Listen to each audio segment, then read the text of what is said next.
it as oil storage and as a floating nightclub and casino.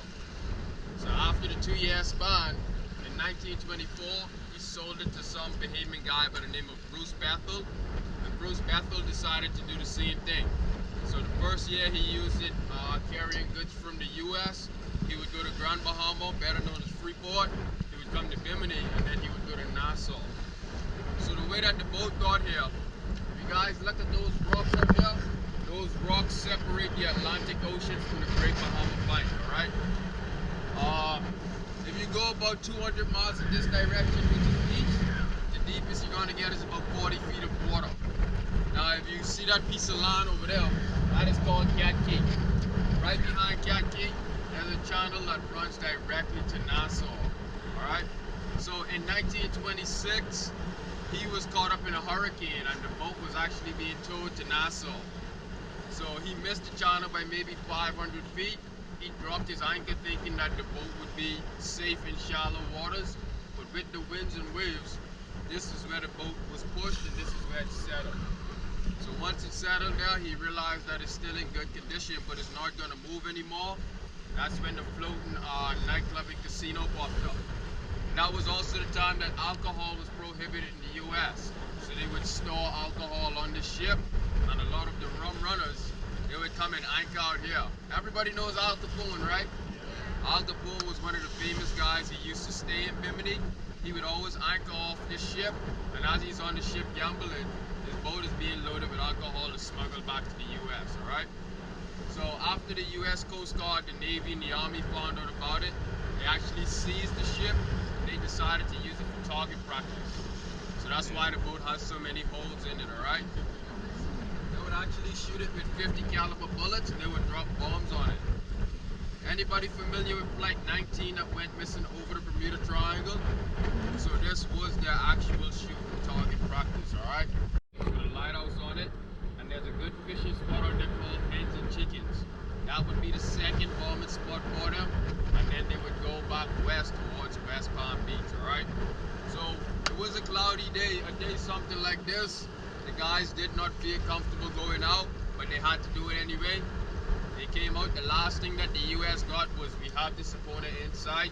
I guess they took their shot, and on the way home they supposedly disappeared, alright? They actually sent out a rescue seaplane to look for those guys that went missing. And within 20 minutes of that seaplane taking off, that one also disappeared off the radar. So if you guys do some research on the Bermuda Triangle, you would be pretty stoked by what you see. You probably see myself and some of the other crew members on some different TV shows talking about our different experiences and what we've actually seen and went through in the Bermuda Triangle, right?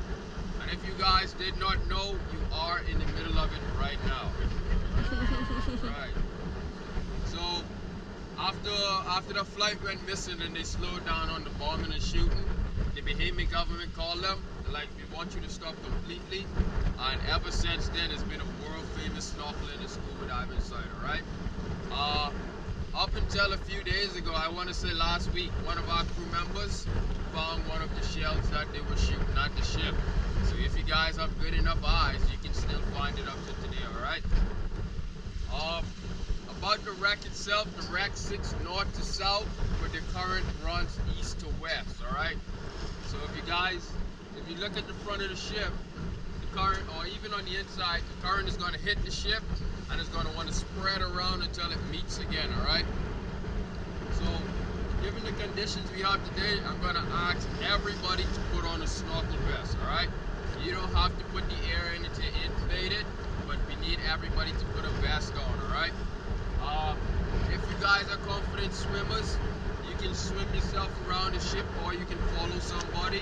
If you're not confident enough, I simply ask that you stay on this side of the ship, because if you look on the other side, you can see that the waves are building up, alright?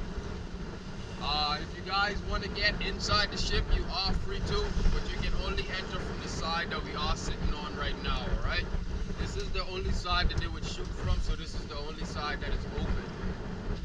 You can see that the pillars are still high. Once you get on the inside, you're going to see that there's a wall. There's a big hole in the wall, alright? You guys feel free to swim through that hole. Once you get through that, you're gonna find yourself between two engine blocks. You keep going straight, you make a right turn, you would exit out of this big opening in the back, alright? Most of the fish life is at the front of the ship or at the back of the ship. Once you get to the back, you can see that the propeller is still in contact with the ship. It's just laying in the water. And then out here we can see schools of fish, we can see lobsters, we can see eels. If we're lucky enough, we may see some turtles popping up to the surface to say hello to us. If you guys are good at free diving, try to dive down and see what's hiding underneath the wreck, alright? You guys have any questions, any comments, any concerns? The depth here is 15 feet, 1-5.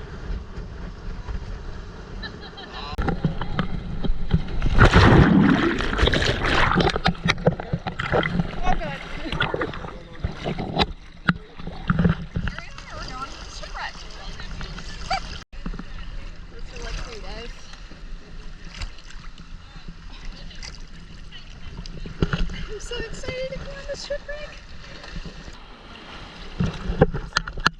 Which is like amazing. I've never been in years. So we can look in a triangle, swimming all around. This huge boat. Not ship. There's the outside. Wish we could go up to the second floor, but we can't, guys, because unfortunately there's no second floor. And there's the big front of the boat, there's the back, like the middle end. There's anything at the bottom.